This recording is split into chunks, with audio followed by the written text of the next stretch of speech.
Telangana పెళ్లిళ్లలో non veg అయితే common, అందులోనూ బోటీ fry అయితే పక్కా ఉంటుంది.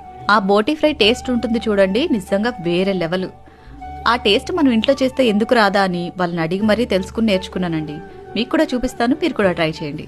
ముందుగా అయితే ఇలా కడాయిలోకి ఒక 2 గంటల వరకు నూనె వేసుకోండి.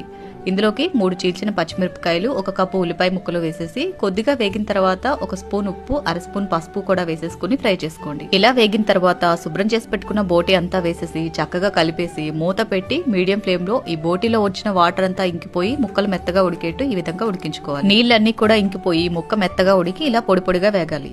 ఇలా వేగిన తర్వాత 2 స్పూన్ల కారం, 1 స్పూన్ ధనియాల పొడి కూడా వేసేసి చక్కగా అంతా కలిపేసి ఒక గుప్పెడు కరివేపాకును కూడా వేసుకోండి.